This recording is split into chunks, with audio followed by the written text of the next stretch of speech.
আসসালামু আলাইকুম। সবাইকে স্বাগত জানাচ্ছি আমার দেশের আজকের লিড নিউজে। আপনাদের সাথে আছি আমি তাহমিনা তাসির। আমাদের আজকের লিড নিউজের শিরোনাম, ছাত্র নেতাদের আগ্রহেই সেনা প্রধানের সঙ্গে বৈঠক। রিপোর্টটি লিখেছেন বশির আহমেদ। চলুন দর্শক জেনে নেওয়া যাক রিপোর্টটি। ছাত্র নেতাদের আগ্রহী গত 11 মার্চ সেনাপ্রধান জেনারেল ওয়াকারুজ্জামানের সঙ্গে বহুল আলোচিত বৈঠকটি অনুষ্ঠিত হয়েছে। হাসনাত আবদুল্লাহর দেয়া ফেসবুক স্ট্যাটাসকে নিয়ে রাজনৈতিক অঙ্গনে যখন ব্যাপক আলোচনা চলছে, ঠিক সেই মুহূর্তে সেনা সদর বিষয়টি সম্পর্কে তাদের অবস্থান স্পষ্ট করল। সেনা সদর দপ্তরের পক্ষ থেকে বলা হয়, হাসনাত আবদুল্লাহর বক্তব্য রাজনৈতিক উদ্দেশ্য প্রণোদিত, অত্যন্ত হাস্যকর ও অপরিপক্ক।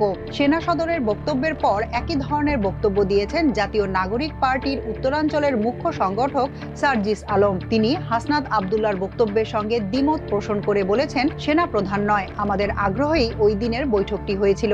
সার্জিস ছাড়াও দলটির অন্যান্য নেতারা হাসনাত আবদুল্লাহর বক্তব্য নিয়ে ভিন্ন ভিন্ন অবস্থান তুলে ধরেছেন, যা নিয়ে রাজনৈতিক অঙ্গন সহ সামাজিক যোগাযোগ মাধ্যমে রীতিমতো আলোচনার ঝড় বইছে। এনসিপির সিনিয়র যুগ্ম মুখ্য সমন্বয়ক আব্দুল হান্নান মাসুদ গতকাল বলেছেন, দুই মুখ্য সংগঠক সার্জিস আলম বা হাসনাত আবদুল্লাহর যে কোনো একজন মিথ্যা বলছেন, এটা চলতে পারে না। এর আগে শুক্রবার এক ইফতার মাহফিলে এনসিপির মুখ্য সমন্বয়ক নাসিরউদ্দিন পাটোয়ারি বলেন, হাসনাত আবদুল্লাহর বক্তব্য সোশ্যাল মিডিয়ায় আসা উচিত হয়নি, এটা শিষ্টাচার বর্জিত। হাসনাত ও সার্জিসের স্ট্যাটাসের জের ধরে এনসিপির শীর্ষ নেতাদের মধ্যে স্পষ্টতই বিভাজন তৈরি হয়েছে। দলটির নেতা ছাড়াও রাজনৈতিক সচেতন অনেকেই সোশ্যাল মিডিয়ায় আলোচনা সমালোচনা শুরু করেছেন। অনেকেই প্রশ্ন তুলেছেন, দলটির যাত্রা শুরুতেই যদি কোনো ইস্যুতে এভাবে দ্বিধা বিভক্ত হয়ে পড়ে, তাহলে আগামী দিনে তাদের পথ চলা কতটা সহজ হবে, সেই প্রশ্নও সামনে আসছে। প্রশ্ন আসছে, দলটি সাধারণ জনগণের কাছে কতটুকু বিশ্বাস অর্জন করতে পারবে। এ ব্যাপারে জানতে চাইলে রাজনৈতিক বিশ্লেষক ও গবেষক মহিউদ্দিন আহমেদ আমার দেশকে বলেন, তারা নতুন দল গঠন করেছে,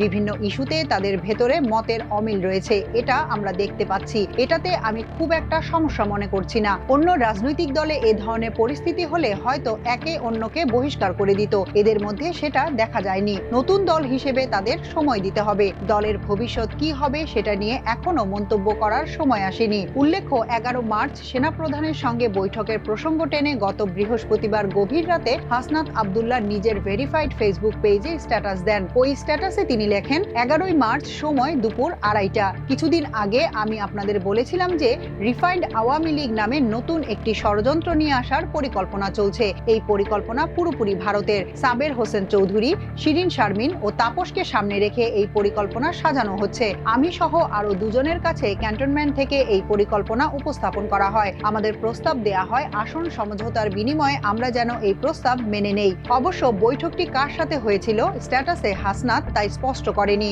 হাসনাতের ফেসবুক স্ট্যাটাসের সূত্র ধরে সুইডেন ভিত্তিক নিউজ পোর্টাল নেত্র নিউজ সেনা দপ্তরের বক্তব্য তুলে ধরেছে। ওই বক্তব্যে বলা হয়, সেনানিবাসে খোদ সেনাপ্রধান ওয়াকারুজ্জামানের সঙ্গেই 11 মার্চ বৈঠকটি হয়েছিল। তবে হাসনাত আবদুল্লাহকে ডেকে নিয়ে যাওয়া এবং আওয়ামী লীগের পুনর্বাসনের বিষয় নিয়ে তাদের প্রস্তাব বা চাপ প্রয়োগের অভিযোগ সঠিক নয়, বরং হাসনাত আবদুল্লাহ ও তার দলের আরেক মুখ্য সমন্বয়ক সার্জিস আলমের আগ্রহেই ওই বৈঠকটি হয়েছিল। সেনা সদর বিবৃতিতে বলেছে, ওই পোস্ট সম্পূর্ণ রাজনৈতিক স্ট্যান্ডবাজি বই, অন্য কিছু নয়। পোস্টটি অত্যন্ত হাস্যকর ও অপরিপক্ক গল্পের সম্ভার। হাসনাত আবদুল্লাহ ও সার্জিস আলম দীর্ঘদিন যাবৎ সেনাপ্রধানের সঙ্গে সৌজন্য সাক্ষাতের ইচ্ছা পোষণ করছিলেন। পরবর্তীতে সার্জিস আলম 11 মার্চ সেনাপ্রধানের মিলিটারি অ্যাডভাইজারকে ফোন দিয়ে সেনাপ্রধানের সঙ্গে সাক্ষাতের সময় চান। এর পরিপ্রেক্ষিতে মিলিটারি অ্যাডভাইজার তাদের সেনা সদরে আসার জন্য বলেন। অতঃপর 11 মার্চ দুপুরে সার্জিস আলম এবং হাসনাত আবদুল্লাহ সেনা সদরে না এসে সরাসরি সেনা ভবনে সেনাবাহিনী প্রধানের সঙ্গে দেখা করার জন্য অপেক্ষা করেন। পরবর্তীতে সেনাপ্রধান অফিস কার্যক্রম শেষ করে সেনা ভবনে এসে তাদের সঙ্গে দেখা করেন। প্রকৃতপক্ষে বিষয়টি কোনো ক্রমেই তাদের ডেকে নিয়ে যাওয়া এবং আওয়ামী লীগের পুনর্বাসনের বিষয় নিয়ে তাদের প্রস্তাব বা চাপ প্রয়োগ করার ঘটনা নয়। এতে আরো বলা হয়, বাংলাদেশ সেনাবাহিনীর মতো প্রতিষ্ঠিত সুশৃঙ্খল বাহিনীর প্রধান সদ্য প্রতিষ্ঠিত রাজনৈতিক দলের যুগ্ম সংগঠকদের ডেকে নিয়ে আওয়ামী লীগের পুনর্বাসনের বিষয়ে নির্দেশনা দিচ্ছেন বা চাপ প্রয়োগ করছেন, যা অত্যন্ত হাস্যকর ও অপরিপক্ক গল্পের সম্ভার বলে প্রতীয়মান। সেনা সদরের বক্তব্যে বলা হয়, এই দুই ছাত্র সমন্বয়ককে সেনাবাহিনী প্রধান অত্যন্ত স্নেহের দৃষ্টিতে ছেলের মতো দেখতেন। বিবৃতিতে বলা হয়, তিনি স্নেহ স্নেহবৎসল পরিবেশে তাদের সঙ্গে নানা আলাপচারিতা করেন। হাসনাত আব্দুল্লাহর ফেসবুক পোস্ট নিয়ে সেনা সদরের বিবৃতির পরপরই তার সঙ্গে দ্বিমত প্রকাশ করে পোস্ট দেন দলটির উত্তরাঞ্চলের মুখ্য সংগঠক সার্জিস আলম। গতকাল রোববার নিজের ভেরিফাইড ফেসবুক আইডিতে পোস্টে সার্জিস লেখেন, মানুষ হিসেবে যে কোনো ব্যক্তি বা ব্যক্তির অভিমতকে এক একজন এক একভাবে অবজার্ভ করে। হাসনাত সেদিন তার জায়গা থেকে যেভাবে সেনা প্রধানের বক্তব্যকে অবজার্ভ ও রিসিভ করেছে এবং ফেসবুকে লিখেছে, আমার সেক্ষেত্রে কিছুটা দ্বিমত আছে। সার্জিস লেখেন, সেদিন আমি ও হাসনাত সেনা প্রধানের সঙ্গে গিয়ে কথা বলি। প্রথমেই স্পষ্ট করে জানিয়ে রাখি, সেদিন সেনানিবাসে আমাদের ডেকে নেওয়া হয়নি, বরং সেনা প্রধানের মিলিটারি অ্যাডভাইজারের সঙ্গে যখন প্রয়োজন হতো তখন মেসেজের মাধ্যমে আমাদের কিছু জিজ্ঞাসা ও উত্তর আদান প্রদান হতো। যেদিন সেনাপ্রধান পিলখানা হত্যাকাণ্ড দিবসে অনেকটা কড়া ভাষায় বক্তব্য দিলেন এবং বললেন এনাফ ইজ এনাফ, তখন আমি সেনাপ্রধানের মিলিটারি অ্যাডভাইজারকে জিজ্ঞাসা করি, আপনাদের দৃষ্টিতে অনাকাঙ্ক্ষিত কিছু দেখছেন কিনা। সেনাপ্রধানের বক্তব্য তুলনামূলক স্ট্রেইট ফরওয়ার্ড এবং হার্টস মনে হচ্ছে। তিনি আমাকে বললেন, তোমরা কি এই বিষয়ে সরাসরি কথা বলতে চাও? আমি বললাম, বলা যেতে পারে। এরপরে সেদিন সেনাপ্রধানের সঙ্গে আমাদের সাক্ষাৎ হয়। সেনা ভবনে সেই রুমে আমরা তিনজনই ছিলাম, সেনাপ্রধান, হাসনাত ও আমি। সার্জিস আরো লেখেন, আমার জায়গা থেকে আমি সেদিনের বক্তব্যকে সরাসরি প্রস্তাব দেওয়ার আঙ্গিকে দেখি না, বরং সরাসরি অভিমত প্রকাশের মতো করে দেখি। অভিমত প্রকাশ এবং প্রস্তাব দেওয়া দুটি বিষয়ের মধ্যে পার্থক্য রয়েছে। যদিও পূর্বের তুলনায় সেদিন সেনাপ্রধান অনেকটা স্ট্রেট ফরওয়ার্ড ভাষায় কথা বলছিলেন। পাশাপাশি রিফাইন্ড আওয়ামী লীগের জন্য চাপ দেওয়ার যে বিষয়টি এসেছে, সেখানে চাপ দেওয়া হয়েছে এমনটি আমার মনে হয়নি, বরং রিফাইন্ড আওয়ামী লীগ না আসলে দীর্ঘমেয়াদে দেশের পরিস্থিতি এবং রাজনৈতিক দলগুলোর মধ্যে যে সমস্যার সৃষ্টি হবে সেটা তিনি অতি আত্মবিশ্বাসের সঙ্গে বলছিলেন।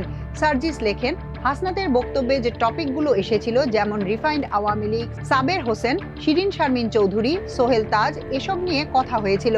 আওয়ামী লীগ ফিরে আসবে কিনা, এই ইলেকশনে আওয়ামী লীগ থাকবে কিনা, না থাকলে কি হবে, আওয়ামী লীগ এই ইলেকশন না করলে কবে ফিরে আসতে পারে কিংবা আদৌ আসবে কিনা, এসব বিষয় নিয়ে কথা হয়েছিল। এসব সমীকরণে দেশের উপরে কি প্রভাব পড়তে পারে, স্থিতিশীলতা কিংবা অস্থিতিশীলতা কোন পর্যায়ে যেতে পারে, সেসব নিয়ে কথা হয়েছিল। কিন্তু যেই টোনে হাসনাতের ফেসবুক লেখা উপস্থাপন করা হয়েছে, আমি মনে করি কনভারসেশন ততটা এক্সট্রিম ছিল না। তবে অন্য কোনো একদিনের চেয়ে অবশ্যই স্ট্রেট ফরওয়ার্ড এবং সো কনফিডেন্ট ছিল। দেশের স্থিতিশীলতার জন্য রিফাইন্ড আওয়ামী লীগের ইলেকশনে অংশগ্রহণ করা যে প্রয়োজনীয় সেই বিষয়ে সরাসরি অভিমত ছিল। তিনি আরও লেখেন, হাসনাত তার বক্তব্যে আরেকটি বিষয় উল্লেখ করেছে। আলোচনার এক পর্যায়ে বলি, যেই দল এখনো ক্ষমা চায় নাই, অপরাধ স্বীকার করে নাই, সেই দলকে আপনারা কিভাবে ক্ষমা করে দেবেন? অপর পক্ষ থেকে রেগে গিয়ে উত্তর আসে, you people know nothing, you lack wisdom and experience, we are in this service for at least 40 years. তোমার বয়সের থেকে বেশি। এই কনভারসেশনটা হয়েছে, এটা সত্য, কিন্তু আমাদের রুমে বসে হওয়া কনভারসেশন হঠাৎ এককভাবে শেষ করে যখন সেনাপ্রধান উঠে দাঁড়ালেন এবং রুম থেকে কথা বলতে বলতে বের হয়ে এসে যখন আমরা গাড়িতে করে ফিরবো, তার আগে বিদায় নেওয়ার সময় দাঁড়িয়ে দাঁড়িয়ে এই কনভারসেশন হয়েছে। সেনাপ্রধান রেগে যাওয়ার সুরে এই কথা বলেছেন বলে আমার মনে হয়নি, বরং বয়সে তুলনামূলক বেশ সিনিয়র কেউ জুনিয়রদের যেভাবে অভিজ্ঞতার ভারের কথা ব্যক্ত করে, সেই টোন এবং এক্সপ্রেশনে বলেছেন। সেনাবাহিনীর সঙ্গে জাতীয় নাগরিক পার্টি, অন্যান্য রাজনৈতিক দল কিংবা জনগণকে মুখোমুখি দাঁড় করানোর প্রাসঙ্গিক নয় উল্লেখ করে সার্জিস বলেন, হাসনাত না ওয়াকার এই ন্যারেটিভ এবং স্লোগানকে আমি প্রত্যাশা করি না। হাসনাতের জায়গা ভিন্ন এবং সেনাপ্রধান ওয়াকারুজ্জামানের জায়গাও ভিন্ন। বাংলাদেশ সেনাবাহিনীর সঙ্গে জাতীয় নাগরিক পার্টি, অন্যান্য রাজনৈতিক দল কিংবা জনগণকে মুখোমুখি দাঁড় করানো কখনো প্রাসঙ্গিক নয়। পাশাপাশি সেনাপ্রধানের পদত্যাগ নিয়ে যে কথা দু এক জায়গায় আসছে, সেটিও আমাদের বক্তব্য নয়। তিনি বলেন, এসবের পাশাপাশি আমি আমার ব্যক্তিগত জায়গা থেকে একটি অভিমত প্রকাশ করতে চাই। আমি ভুল হতে পারি, কিন্তু এই মুহূর্তে আমার এটি সঠিক মনে হচ্ছে। অন্তর্বর্তী সরকারের সময় দেশের সার্বিক পরিস্থিতি নিয়ে বাংলাদেশ সেনাবাহিনীর সঙ্গে অন্যান্য রাজনৈতিক দলগুলোর কেউ না কেউ যোগাযোগ রক্ষা করে, সেই প্রাইভেসি তারা বজায় রাখে। আমাদের সাথে সেনাপ্রধানের যে বিষয়গুলো নিয়ে কথা হয়েছে, সেগুলোর সাথে আমাদের সরাসরি দ্বিমত থাকলেও আমরা সেগুলো নিয়ে আমাদের দলের ফোরামে বিস্তারিত আলোচনা করতে পারতাম, সিদ্ধান্ত নিতে পারতাম, সেই অনুযায়ী কর্মসূচি বাস্তবায়নও করতে পারতাম। কিন্তু অন্যান্য রাজনৈতিক দলগুলোর সাথে আলোচনার মাধ্যমে ঐক্যবদ্ধ সিদ্ধান্ত গ্রহণ করে আওয়ামী লীগের যে কোনো ভার্সনের বিরুদ্ধে এখনকার মতোই রাজপথে নামতে পারতাম। অথবা অন্য রাজনৈতিক দলগুলো সরাসরি আমাদের সাথে ঐক্যমতে না পৌঁছালেও আমরা শুধু আমাদের দলের পক্ষ থেকে এই দাবি নিয়ে রাজপথে নামতে পারতাম। কিন্তু যেভাবে এই কথাগুলো ফেসবুকে স্ট্যাটাসের মাধ্যমে এসেছে, এই প্রক্রিয়াটি আমার সমীচীন মনে হয়নি। বরং এর ফলে পরবর্তী সময়ে যে কোনো স্টেক হোল্ডারের সাথে আমাদের গুরুত্বপূর্ণ আলোচনা আস্থার সংকটে পড়তে পারে। আমার এই বক্তব্য আমার সহযোদ্ধা হাসনাতের বক্তব্যের সাথে বেশ কিছু ক্ষেত্রে দ্বিমত এসেছে। এটার জন্য অনেকে আমার সমালোচনা করতে পারেন, কিন্তু আমি বিশ্বাস করি আমাদের ব্যক্তিত্ব স্রোতে গা ভাসানোর মতো কখনোই ছিল না বলেই আমরা হাসিনা রেজিমের বন্দুকের সামনে দাঁড়িয়ে গিয়েছিলাম। কেউ হাসনাতের দিকে বন্দুক তাক করলে আজও তার সামনে দাঁড়িয়ে যাওয়ার কমিটমেন্ট আছে জানিয়ে সার্জিস লেখেন, সহযোদ্ধার কোনো বিষয় যখন নিজের জায়গা থেকে সংশোধন দেওয়ার প্রয়োজন মনে করি তখন সেটাও আমি করব। সেই বিবেক বোধটুকু ছিল বলেই 6 জুন প্রথম যেদিন শহীদ মিনারে কয়েকজন কোটা প্রথার বিরুদ্ধে দাঁড়িয়ে যায়, তাদের মধ্যে সামনের সারিতে আমরা ছিলাম। আমি বিশ্বাস করি আমাদের এই বিবেক বোধের জায়গাটুকুই আমাদের সঠিক পথে রাখবে। আত্মসমালোচনা করার এই মানসিকতাই আমাদের কাঙ্ক্ষিত গন্তব্যে নিয়ে যাবে। জুলাই গণহত্যা, বিডিআর হত্যাকাণ্ড, শাপলা চত্বরের হত্যাকাণ্ড ঘটানো আওয়ামী লীগের যে কোনো ভার্সনের বাংলাদেশের রাজনীতিতে আসার বিরুদ্ধে আমাদের লড়াই অব্যাহত থাকবে। এদিকে সার্জিস আলমের বক্তব্যের পর এনসিপির সিনিয়র যুগ্ম মুখ্য সমন্বয়ক আব্দুল হান্নান মাসুদ বলেছেন, দুই মুখ্য সংগঠক সার্জিস আলম বা হাসনাত আব্দুল্লাহর যে কোনো একজন মিথ্যা বলছেন। সার্জিসের ফেসবুক স্ট্যাটাসের মন্তব্যের ঘরে হাসান মাসুদ লেখেন, এসব কি ভাই, পাবলিকলি বলছি দুজনের একজন মিথ্যে বলছেন, এটা চলতে পারে না। আর দলের গুরুত্বপূর্ণ পোস্ট হোল্ড করেও আপনারা যেভাবে ব্যক্তিগতভাবে বিচরণ করছেন এবং তা পাবলিক করে এনসিপিকেই বিতর্কিত করছেন। মানুষ এনসিপিকে নিয়ে যখন স্বপ্ন বুনছে তখন এভাবে দলটিকে বিতর্কিত করার কাদের এজেন্ডা? সরি, আর চুপ থাকতে পারলাম না। এর আগে গত শুক্রবার এক ইফতার মাহফিলে এনসিপির মুখ্য সমন্বয়ক নাসিরউদ্দিন পাটোয়ারি বলেন, হাসনাত আব্দুল্লাহ রাষ্ট্রের যে বিভিন্ন কমিটির সঙ্গে মিটিং করেছেন তার এই বক্তব্য সোশ্যাল মিডিয়ায় আসা উচিত হয়নি। আমরা মনে করি এটা শিষ্টাচার বর্জিত স্ট্যাটাস হয়েছে। রাষ্ট্রের বিভিন্ন ফাংশনারি আছে, আমরা দেখছি ক্যান্টনমেন্টের বিভিন্ন ব্যক্তিবর্গ রাজনৈতিক জায়গায় হস্তক্ষেপ করছেন। এই ধরনের হস্তক্ষেপ কাম্য নয় আমাদের কাছে। রাজনৈতিক সিদ্ধান্তগুলো রাজনৈতিক ব্যক্তিবর্গ নেবেন, সেখানে সরকারি বিভিন্ন প্রতিষ্ঠানের ব্যক্তিবর্গ জড়িত না হওয়ার জন্য আমরা অনুরোধ করছি। সেনা সদরের বিবৃতি এবং সার্জিস সহ এনসিপির অন্যান্য নেতাদের বক্তব্যের ব্যাপারে হাসনাত আব্দুল্লাহর কোনো মন্তব্য পাওয়া যায়নি। আমার দেশের পক্ষ থেকে একাধিকবার ফোন করে এবং তার হোয়াটসঅ্যাপ নম্বরে SMS করলেও কোনো সাড়া মেলেনি। এই বিষয়ে জাতীয় নাগরিক কমিটির যুগ্ম সদস্য সচিব সালেহ উদ্দিন সিফাত বলেন, এই মুহূর্তে দলের পক্ষ থেকে কোনো বক্তব্য নেই। দলীয় ফোরামে বিষয়টি নিয়ে আলোচনার পর আমরা প্রতিক্রিয়া জানাবো।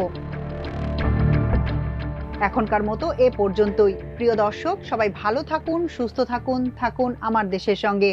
চ্যানেলটি ভালো লাগলে সাবস্ক্রাইব করুন, লাইক, শেয়ার ও ফলো করুন আমাদের ফেসবুক পেজ। আল্লাহ হাফেজ।